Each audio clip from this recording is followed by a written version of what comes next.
mediados de febrero de 1943, Túnez Occidental. En un puesto de comando tenuemente iluminado cerca de la frontera tunecina, el mariscal de campo Erwin Rommel está sentado solo, pluma en mano, escribiendo a su esposa Lucy. Afuera, las tropas alemanas celebran una victoria duramente ganada.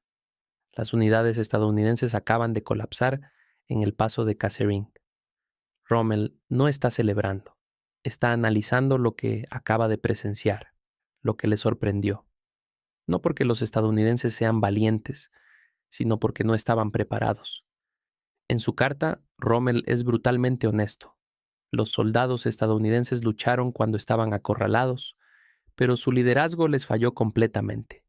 Las unidades estaban mal colocadas, las órdenes conflictivas. Las radios se disolvieron en caos bajo presión. Cuando la armadura alemana atravesó, formaciones enteras se desmoronaron. En 6 días, más de 6.000 bajas estadounidenses. Batallones enteros se rindieron, tanques y artillería abandonados en el desierto. Para Rommel se veía inquietantemente familiar. Había visto esto antes. Francia, 1940. Rommel concluyó algo peligroso. Si Alemania ataca de nuevo rápidamente, antes de que los estadounidenses aprendan cómo se libra la guerra moderna, el ejército de Estados Unidos podría ser empujado de vuelta al mar. Berlín estuvo de acuerdo. El veredicto fue claro: explotar la debilidad estadounidense inmediatamente. ¿Por qué los estadounidenses colapsaron en Kasserine? El problema no era el equipo, no era el coraje, era el comando. El comandante del segundo cuerpo estadounidense, mayor general Lloyd Fredendall, dirigió la batalla desde un cuartel general casi 70 millas detrás del frente, escondido en un cañón. Nunca vio el campo de batalla. Sus órdenes llegaron tarde, poco claras, y a menudo se contradecían entre sí. Los informes de inteligencia alemanes fueron precisos. Soldados estadounidenses, capaces. Armas estadounidenses, adecuadas. Sistema de comando estadounidense, amateur. Rommel estimó que tomaría a los estadounidenses de 6 a 12 meses arreglar estos problemas. Alemania planeó atacar de nuevo mucho antes de eso. Una lectura fatal. Pero Rommel no sabía una cosa. El 6 de marzo de 1943, todo cambió. El teniente general George S. Patton Jr. tomó el comando del destrozado segundo cuerpo. Patton no llegó en silencio. Su convoy entró al cuartel general con sirenas sonando. Salió usando botas pulidas y revólveres con mangos de marfil, no para mostrar, sino para dar un mensaje. Este ya no era un ejército derrotado. Patton impuso disciplina al instante. Cascos usados correctamente, uniformes aplicados, descuido castigado públicamente, no porque la apariencia gane batallas, sino porque los estándares restauran la identidad. La inteligencia alemana lo descartó. 3 semanas, creían, no era tiempo suficiente para reconstruir un ejército roto. Esa suposición les costaría todo. El Wetter, 23 de marzo de 1943. Antes del amanecer, las fuerzas alemanas avanzaron hacia las posiciones estadounidenses cerca de El Guetar. Esperaban otro Kasserine. En cambio, entraron en algo completamente nuevo. A las 6:00 am, la artillería estadounidense disparó, no aleatoriamente, no gradualmente, sino simultáneamente. Barrajes tiempo en objetivo cayeron con precisión impactante. Múltiples baterías golpearon formaciones alemanas en el mismo segundo exacto. Los tanques fueron golpeados. Las unidades de infantería pidieron evacuación médica casi de inmediato. Entonces no fue fuego de pánico. Esto fue coordinación. La armadura alemana empujó hacia adelante de todos modos. Entonces los cañones antitanque estadounidenses abrieron desde posiciones ocultas, creando fuegos cruzados mortales. Los destructores de tanques golpearon panzers alemanes desde los flancos. La infantería resistió bajo presión, se retiró por orden y volvió a combatir desde posiciones preparadas. Sin ruta, sin colapso, sin miedo. Las interceptaciones de radio alemanas contaron la historia real. Las comunicaciones estadounidenses estaban calmadas. Las órdenes estaban claras. Las unidades reportaron posiciones y ejecutaron movimientos como profesionales. Al mediodía, El avance alemán se había estancado. Esto era imposible, según cada suposición que Berlín había hecho. El shock para el comando alemán. El general Hans-Jürgen von Arnim, ahora al mando en Túnez, leyó los informes con incredulidad. Los estadounidenses todavía estaban en desventaja de armas. El terreno no había cambiado, pero el comportamiento sí. En lugar de retirarse, las unidades estadounidenses contraatacaron. En lugar de esperar, interrumpieron el impulso alemán. En lugar de miedo, había agresión. Para el 24 de marzo, las pérdidas alemanas aumentaron sin avance. La ofensiva fue cancelada. Las fuerzas alemanas se retiraron. Los documentos capturados y los interrogatorios de prisioneros revelaron la verdad. Los estadounidenses no habían recibido tanques nuevos. No habían esperado meses para reentrenamiento. Habían cambiado cómo pensaban sobre la guerra. Patton hizo 3 cosas. Primero, purga de liderazgo. Los oficiales que dudaron fueron removidos. Aquellos que atacaron fueron promovidos. Segundo, cambio doctrinal. La defensa ya no significaba esperar. Cada ataque desencadenó un contraataque inmediato. La artillería enmascaró fuego para aplastar el impulso, no solo ralentizarlo. Tercero, reinicio psicológico. La agresión fue recompensada. La precaución fue castigada. La confianza reemplazó el miedo. Los estadounidenses aprendieron más rápido que cualquier ejército que Alemania hubiera enfrentado. Rommel dejó África días después, enfermo y exhausto. Antes de irse, reescribió sus evaluaciones. Su tono había cambiado completamente. Los estadounidenses ya no eran blandos, ya no eran amateurs. Para el 13 de mayo de 1943, más de 250,000 tropas del Eje se rindieron en Túnez. 3 meses antes, los estadounidenses habían sido humillados. Ahora habían aplastado un grupo de ejércitos del Eje completo. Los generales alemanes tomaron nota en Sicilia, en Francia, en Normandía. Advirtieron a sus tropas. Las fuerzas estadounidenses atacan agresivamente, coordinan brutalmente y aplican poder de fuego con precisión mecánica. Para 1944, el propio Rommel lo admitió. Los estadounidenses combinaron superioridad material con doctrina que hizo inútil la defensa estática. No solo construyeron tanques, construyeron sistemas que aprendieron más rápido que sus enemigos. Alemania tenía mejores tanques, mejor experiencia temprana, pero los estadounidenses construyeron mejor doctrina. Entre Kasserine y Elgetar, la doctrina ganó. Y en esos 90 días, algo irreversible sucedió. El ejército alemán perdió más que territorio. Perdieron su creencia de que los estadounidenses eran inferiores. Para cuando Alemania se rindió, los generales alemanes estuvieron de acuerdo en una cosa. El ejército que se rompió en Kasserine se había ido para siempre. Lo que lo reemplazó fue un oponente que aprendió más rápido, se adaptó más duro. La transformación que Patton logró en esas 3 semanas desafió cada principio que los militares profesionales habían sostenido durante siglos. Los manuales de entrenamiento alemanes, refinados a través de generaciones de guerra prusiana, establecían que reconstruir un ejército derrotado requería meses de reacondicionamiento, rotación de unidades fuera de línea, reemplazo de equipo perdido, reentrenamiento de comandantes. Patton no tenía meses. Tenía 21 días antes de que la inteligencia alemana predijera el próximo ataque. En esos 21 días tuvo que transformar no solo tácticas, sino mentalidad, no solo procedimientos, sino cultura, no solo habilidades, sino identidad de lo que significaba ser soldado estadounidense en combate. La llegada de Patton al cuartel general del Segundo Cuerpo, el 6 de marzo, fue teatro deliberado diseñado para comunicar mensaje instantáneo. Las sirenas que anunciaron su convoy no fueron accidentes sino declaración. El ejército en retirada estaba muerto.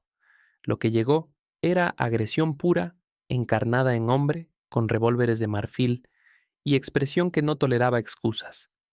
Los soldados que habían pasado semanas escondiéndose en trincheras, esperando el próximo bombardeo alemán, de repente vieron comandante que no conocía significado de retroceso.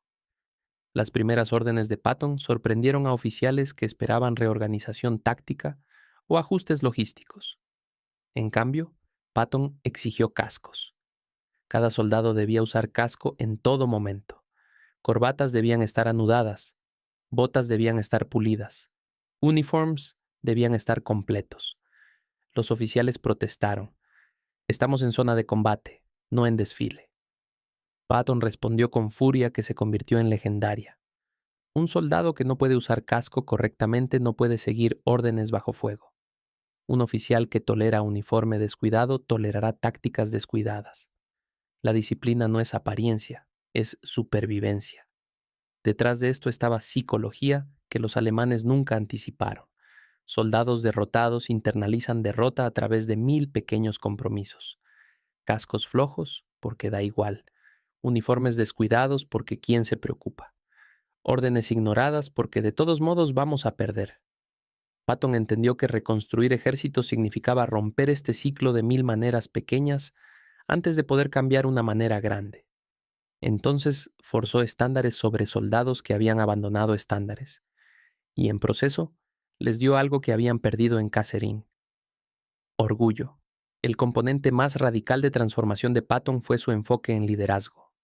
En semana de tomar comando, removió o reasignó más de 200 oficiales. No por incompetencia técnica, sino por mentalidad. Oficiales que hablaban de posiciones defensivas fueron reemplazados por oficiales que hablaban de contraataques. Comandantes que pedían más tiempo fueron reemplazados por comandantes que pedían objetivos. Capitanes que se preocupaban por bajas fueron reemplazados por capitanes que se preocupaban por misión. Esto sonaba brutal, lo era. Pero Patton entendió algo que manual no enseña. En ejército derrotado, liderazgo cauteloso es virus que se propaga a través de cadena de comando, infectando cada decisión con duda. Un comandante de batallón que duda hace que comandantes de compañía duden. Comandantes de compañía dudan hacen que líderes de pelotón duden. Para cuando orden llega a soldado individual, ha pasado a través de 5 niveles de excitación. El soldado en trinchera siente esa duda y actúa en consecuencia.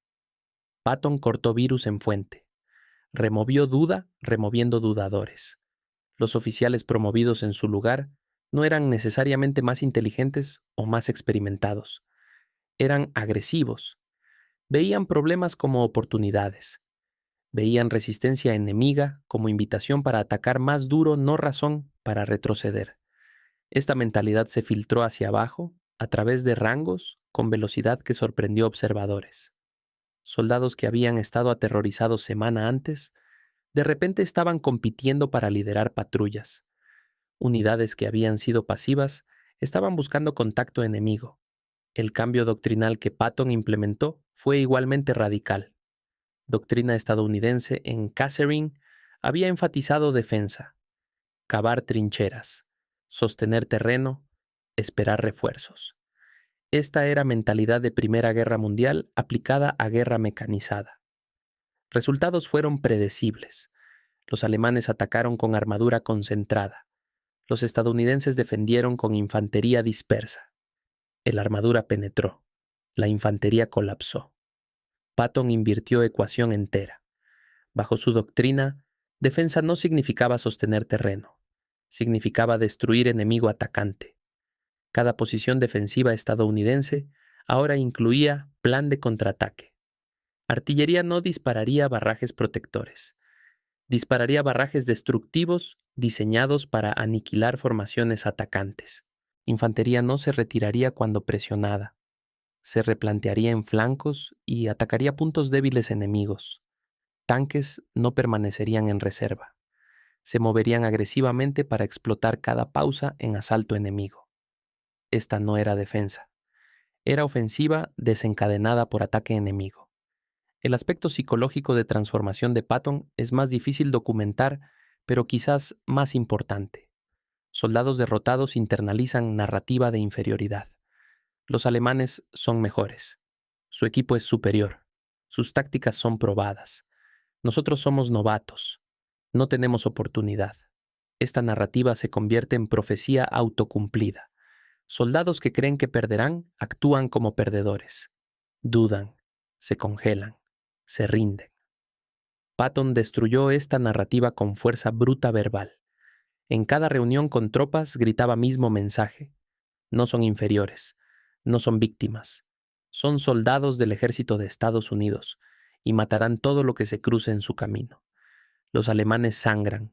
Los alemanes mueren. Los alemanes tienen miedo. Y tienen razón para tener miedo porque vienen por ellos. Esto suena como bravuconería vacía, pero para soldados que habían pasado semanas sintiéndose indefensos, fue oxígeno psicológico. Alguien finalmente les estaba diciendo que podían ganar. Alguien creía en ellos. Y ese alguien era general con 2 estrellas que parecía demasiado loco o demasiado confiado para mentir. La prueba llegó el 23 de marzo en El Guetar. La inteligencia alemana había rastreado movimientos de tropas estadounidenses. Sabían que Segundo Cuerpo estaba frente a ellos. Sabían que acababa de ser destrozado en Kasserine. Sus cálculos fueron simples. Golpear duro, golpear rápido. Los estadounidenses colapsarán de nuevo. Lo que encontraron en cambio fue pesadilla. A las 6:00 AM, cuando columnas alemanas avanzaron hacia posiciones estadounidenses, artillería estadounidense abrió con precisión que Rommel había visto solo una vez antes en el Alamein contra Montgomery. Múltiples baterías calcularon tiempo de vuelo con exactitud matemática para que todos proyectiles golpearan objetivos alemanes en mismo segundo. El efecto fue devastador. Columnas alemanas no fueron golpeadas por fuego continuo que podían dispersar. Fueron golpeadas simultáneamente por fuego masivo que no dejó escapatoria. Tanques fueron destruidos. Vehículos de suministro explotaron. Formaciones de infantería fueron destrozadas. Entonces, antes de que humo se aclarara, contraataque estadounidense golpeó flancos alemanes. Esto no era defensa desesperada. Esto era emboscada ejecutada profesionalmente. Los comandantes alemanes en campo llamaron por radio con incredulidad. Los estadounidenses estaban atacando, no retrocediendo, no dudando, atacando, con coordinación que requería meses de entrenamiento que según inteligencia alemana no habían tenido. Las interceptaciones de radio alemanas, capturadas después batalla, revelaron shock en tiempo real. Un comandante de compañía alemán reportó: las comunicaciones estadounidenses son claras y calmadas. Están ejecutando movimientos complejos bajo fuego. Esto no es mismo enemigo que enfrentamos hace 3 semanas. Comandante de batallón transmitió: solicito apoyo de artillería inmediato. Los estadounidenses están flanqueando nuestra posición. Repito, nos están flanqueando. Para mediodía del 23 de marzo, avance alemán se había estancado completamente. No porque encontraran defensas insuperables, sino porque cada vez que penetraban línea estadounidense encontraban contraataque desde dirección inesperada. La guerra móvil que alemanes habían usado para aplastar Francia ahora estaba siendo usada contra ellos por enemigo que supuestamente no sabía cómo luchar. El general von Arnim leyó informes con expresión que testigos describieron como aturdida. En 3 semanas, los estadounidenses habían pasado de incompetencia de Kasserine a profesionalismo de El Guetar. Esto violaba todo principio de desarrollo militar. Ejércitos no mejoran así de rápido, especialmente ejércitos que acaban de ser destrozados. Llamó a Rommel para consulta. Rommel acababa de terminar su propia evaluación. Su respuesta fue breve: los estadounidenses han aprendido. Lo que Rommel no dijo, pero escribió en cartas privadas preservadas en archivos alemanes, fue más revelador. Los estadounidenses tienen algo que no anticipamos: capacidad de adaptación institucional. No aprenden lentamente como ejércitos europeos a través de generaciones de tradición. Aprenden rápidamente a través de experimentación brutal. Cometen errores, analizan fallas, cambian procedimientos, vuelven a intentar. En campo de batalla esto es ventaja mortal. Por primera vez desde que comenzó campaña africana, Rommel expresó dudas sobre el resultado de guerra. No porque Estados Unidos tuviera más tanques o más hombres, aunque sí los tenía, sino porque habían demostrado capacidad de aprender de derrota más rápido de lo que Alemania podía aprender de victoria. Este era cambio fundamental que ningún manual militar había anticipado. Para 13 de mayo, cuando última resistencia del eje en Túnez colapsó, ejército estadounidense había completado transformación que Rommel había creído imposible. Mismo ejército que había huido en pánico de panzers alemanes en febrero Ahora estaba destruyendo divisiones veteranas del eje con eficiencia mecánica. Los informes finales alemanes de Túnez, enviados a Berlín, eran sombríos. Un general capturado durante interrogatorio declaró: "El ejército estadounidense que vemos ahora no tiene relación con ejército que encontramos en Kasserine. Han desarrollado doctrina que combina superioridad material con agresión táctica, que hace defensa alemana insostenible. Tienen artillería que dispara con precisión que solo hemos visto en frente ruso. Tienen coordinación aire-tierra que excede nuestra propia. Y tienen comandantes que no aceptan nada menos que avance constante. Este no es ejército amateur. Este es ejército profesional que aprendió profesionalismo más rápido que cualquier fuerza que hayamos enfrentado". Las lecciones de transformación Kasserine el Getar resonaron a través del resto de Segunda Guerra Mundial. En Sicilia, generales alemanes advirtieron tropas anticipar agresión estadounidense, no timidez. En Normandía, comandantes alemanes posicionaron mejores divisiones contra sectores estadounidenses no solo británicos. En Ardenas, ofensiva final alemana fue diseñada parcialmente para evitar ejército de Patton que Rommel había ayudado a crear. La creencia alemana en inferioridad estadounidense murió en esos 90 días, entre febrero y mayo 1943. Y con esa creencia murió cualquier esperanza realista alemana de victoria estratégica en Occidente, porque enfrentaban no solo enemigo con recursos superiores, sino enemigo que podía aprender a adaptar y mejorar más rápido de lo que doctrina militar tradicional consideraba posible. Rommel lo resumió en carta final antes de dejar África: "Los estadounidenses son oponente más peligroso que hemos enfrentado, no porque sean más valientes que rusos o más disciplinados que británicos, sino porque son institución que aprende, cometen errores terribles, luego no vuelven a cometerlos. En guerra moderna, esta capacidad vale más que tradición, valentía o experiencia inicial, y nosotros no tenemos respuesta para ella. La dimensión más profunda de lo que sucedió entre Kasserine y el Getar trasciende historia militar específica para revelar verdad fundamental sobre cómo organizaciones aprenden bajo presión extrema. Patton no inventó nuevas tácticas o tecnologías en esas 3 semanas. Los tanques eran mismos, la artillería era misma, los soldados individuales eran mismos hombres que habían huido en Kasserine. Lo que cambió fue sistema cognitivo colectivo, forma en que organización procesaba información, tomaba decisiones y ejecutaba acciones. Esta transformación sistémica es más rara y más valiosa que cualquier ventaja material. El método de Patton contradecía sabiduría convencional sobre reconstrucción de ejército derrotado. Doctrina estándar enfatizaba descanso, rotación, reemplazo, reentrenamiento gradual. Patton hizo exactamente lo opuesto. Mantuvo mismas unidades en línea. Empujó soldados exhaustos más duro, no más suave. Aumentó tiempo operacional en lugar de disminuirlo. Esto parecía cruel, posiblemente contraproducente, pero revelaba comprensión profunda de psicología organizacional bajo estrés. Soldados derrotados necesitan no descanso, sino redención. Necesitan no tiempo para olvidar, sino oportunidad inmediata para probar que derrota fue aberración, no identidad. Cada día que pasa después de derrota permite que narrativa de inferioridad se solidifique en autoconcepción.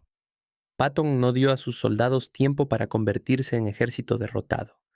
Los empujó inmediatamente a convertirse en ejército vengador. La purga de liderazgo que Patton ejecutó también violaba normas militares establecidas. Remover 200 oficiales en una semana crea caos en cadena de comando. Oficiales nuevos no conocen subordinados. Subordinados no conocen estándares de nuevos comandantes. Comunicación se rompe. Cohesión se fractura. Cada manual de liderazgo advierte contra cambios masivos de personal durante operaciones activas. Patton ignoró estas advertencias porque entendió algo más fundamental. En organización disfuncional, estabilidad es enemigo, no aliado. Oficiales que habían presidido derrota en Kasserine habían desarrollado relaciones, patrones, comunicación que reforzaban fracaso. Removerlos no era castigo, era cirugía necesaria para eliminar tejido necrótico que envenenaba cuerpo entero. Sí, creó caos temporal, pero ese caos era preferible a estabilidad que preservaba disfunción. El cambio doctrinal de defensa a contraataque ofensivo requería algo más que órdenes nuevas. Requería que soldados adoptaran mentalidad completamente diferente sobre su rol en combate. Soldado defensivo espera que enemigo actúe, luego reacciona. Soldado ofensivo busca oportunidad para actuar independientemente de lo que enemigo hace. Esta diferencia psicológica es profunda. Defensa es esencialmente reactiva respuesta a iniciativa de otros. Ofensa es proactiva imposición de voluntad propia sobre situación. Soldados que habían pasado semanas siendo reactivos, ahora tenían que convertirse en proactivos. Esta transformación no sucede a través de entrenamiento, sucede a través de experiencia exitosa. Patton creó esa experiencia forzando contraataques pequeños, constantes incluso antes de El Guetar. Patrullas que encontraban alemanes no reportaban y esperaban órdenes. Atacaban inmediatamente y reportaban resultados. Unidades que recibían fuego no se atrincheraban. Identificaban fuente y la destruían. Cada pequeño éxito construía confianza que éxito grande requería. Para cuando llegó el Guetar, soldados estadounidenses habían internalizado nueva identidad. No eran víctimas esperando ser atacadas, eran depredadores buscando oportunidad para atacar. El aspecto de tiempo en objetivo de artillería estadounidense en el Guetar merece análisis especial porque representa salto cuántico en capacidad que alemanes no anticiparon. Tiempo en objetivo requiere coordinación matemática precisa entre múltiples baterías de artillería. Cada batería calcula tiempo de vuelo de sus proyectiles a objetivo. Luego sincronizan disparos para que todos proyectiles lleguen simultáneamente independientemente de distancia al objetivo. En papel suena simple. En práctica requiere comunicaciones perfectas, cálculos precisos y ejecución sincronizada bajo estrés de combate. Ejércitos profesionales tardaban años en dominar esta técnica. Los estadounidenses la dominaron en 3 semanas. Esto no fue resultado de entrenamiento superior. Fue resultado de sistema que permitía innovación rápida. Oficiales de artillería estadounidenses no estaban limitados por procedimientos tradicionales. Cuando identificaron problema falta de concentración de fuego en Kasserine, desarrollaron solución. Tiempo en objetivo, probaron en ejercicios prácticos y la implementaron inmediatamente. Este ciclo de identificación-desarrollo, prueba-implementación que tomaba meses en ejércitos europeos, tomó días en sistema estadounidense. Patton no inventó este sistema, pero creó ambiente donde podía florecer. Removió barreras burocráticas que ralentizaban innovación. Recompensó resultados no conformidad con procedimiento. Protegió oficiales que experimentaban incluso cuando experimentos fallaban. El resultado fue organización que aprendía exponencialmente más rápido que oponentes. El shock alemán en el Guetar no fue solo táctico, fue conceptual. Rommel y sus generales habían construido modelo mental del ejército estadounidense basado en desempeño en Kasserine. Ese modelo asumía que estadounidenses eran valientes pero inexpertos, que sus oficiales eran inadecuados, que su sistema de comando era rígido y lento. Cada una de estas suposiciones era razonable basada en evidencia disponible, y cada una resultó ser peligrosamente incorrecta porque no consideraba capacidad estadounidense de transformación sistémica rápida. Cuando realidad contradijo modelo alemanes, no tenían marco conceptual para entender lo que estaban viendo. Sus informes reflejaban confusión genuina. El enemigo que enfrentamos hoy no puede ser mismo enemigo que derrotamos hace 3 semanas, pero era mismo enemigo. Solo había evolucionado a ritmo que doctrina militar alemana consideraba imposible. Esta ceguera conceptual costó a Alemania más que cualquier batalla individual. Les impidió adaptarse a cambio estadounidense porque primero tenían que aceptar que tal cambio era posible. Para cuando aceptaron realidad estadounidenses, habían evolucionado nuevamente. El impacto estratégico de transformación Kasserine-El Guetar se extendió mucho más allá de campaña norteafricana. Demostró al liderazgo estadounidense que su ejército poseía capacidad única de aprendizaje acelerado bajo presión. Esta realización informó planificación para cada campaña subsecuente. En Sicilia, planificadores estadounidenses asumieron que errores iniciales serían corregidos rápidamente y diseñaron operaciones en consecuencia. En Normandía, Eisenhower apostó por capacidad de comandantes estadounidenses de adaptarse a condiciones de setos bocage más rápido de lo que alemanes podían reforzar defensas. En Ardenas, cuando alemanes rompieron líneas estadounidenses, Eisenhower sabía que ejército estadounidense respondería con velocidad que alemanes no anticiparían. En cada caso, confianza probó ser justificada. Para alemanes, lección fue igualmente profunda, pero mucho más oscura. Enfrentaban enemigo que mejoraba más rápido de lo que ellos podían degradarlo. Esto creaba espiral descendente inevitable. Cada victoria alemana, como Kasserine, proporcionaba a estadounidenses lecciones que convertían en mejoras que hacían próxima victoria alemana más difícil. Mientras tanto, cada derrota alemana consumía recursos que no podían ser reemplazados. Para 1944, Rommel podía ver matemáticas inevitables. Alemania estaba luchando guerra de desgaste contra enemigo que se fortalecía con cada intercambio mientras Alemania se debilitaba. No había camino hacia victoria, solo hacia derrota lenta o rápida. Las palabras finales de Rommel sobre ejército estadounidense preservadas en sus cartas privadas capturan comprensión sombría. Los estadounidenses no ganaron en Norte África porque tenían más tanques, aunque sí los tenían. Ganaron porque construyeron ejército que podía aprender de errores más rápido de lo que podíamos explotarlos. Este es oponente más peligroso posible. No porque sea invencible, sino porque se vuelve más fuerte cada vez que lo golpeas.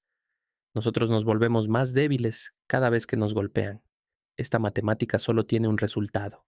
La transformación que Patton logró en marzo de 1943 se convirtió en caso de estudio en militares de todo mundo después guerra.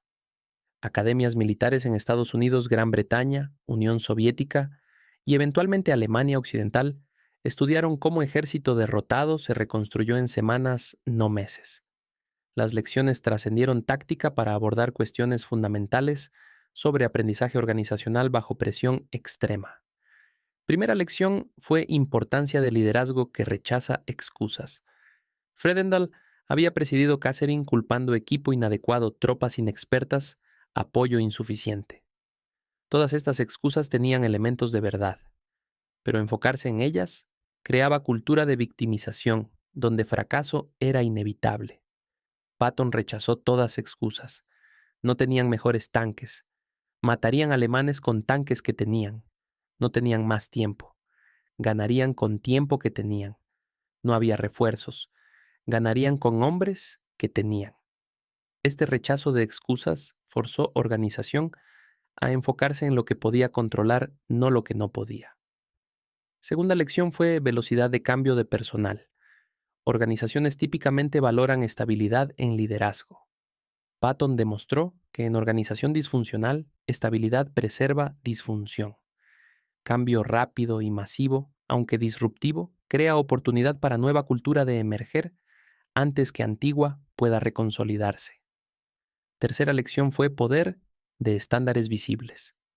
Cascos, corbatas, botas pulidas parecían triviales comparados con desafío de reconstruir efectividad de combate, pero servían como recordatorios constantes que estándares importaban, que disciplina importaba, que organización esperaba excelencia en todo, no solo en combate. Cuarta lección fue necesidad de VIX